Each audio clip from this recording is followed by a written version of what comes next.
we're going to be making one artery, one vein and one capillary, with the aim of improving your understanding of the key features of each vessel and how these features enable the vessels to perform their jobs effectively. Therefore, our three main learning outcomes for today's practical are to know the three main blood vessels, identify key features of each blood vessel, and link these features to the vessel's role within the body. For this practical you will need 2 toilet roll tubes, A4 paper, plasticine or blue tack, sticky notes, a pair of scissors, a pen or pencil and some sellotape. Firstly, we're going to make the capillary. Capillaries are tiny vessels that connect arteries to veins. They are very thin, so they allow substances to be exchanged between the blood and the body cells very quickly.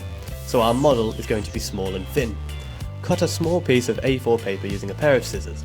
Remember to take care when using scissors and perhaps use an adult to help you. Once cut, roll the paper into a small, thin tube and secure it with a piece of sellotape. This thin tube is our capillary model.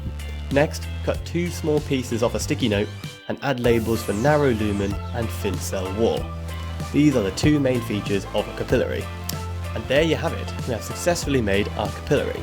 So this one's fairly straightforward. Next up is the artery. Arteries carry blood away from the heart, and the blood is travelling at a high pressure. Therefore, arteries have a thick, muscular wall to withstand the high pressure. This means the lumen, the hollow part in the middle, is very narrow. To make this model, we must first cut a large piece of A4 paper using a pair of scissors. Like before, roll the paper into a tube small enough to be a narrow lumen, and secure it with sellotape. At one end of the toilet roll tube, use blue tack to secure the roll of paper inside. Then, cut 3 pieces off a sticky note and add labels for lumen, muscle and elastic fibres, and thick walls. These are the 3 main features of an artery. Arteries are a lot larger than capillaries and have thick walls.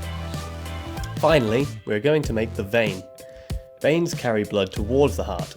Blood in veins is travelling at a low pressure, and so veins do not have to have thick muscular walls.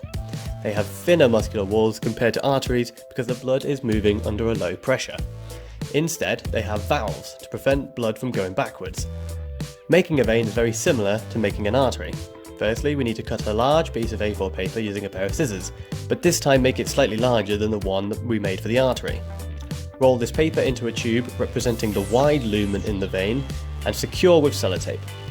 At one end of the toilet roll tube, use blue tack to secure the roll of paper inside, and then cut 2 tiny pieces of A4 paper and stick them at the top of the roll of paper.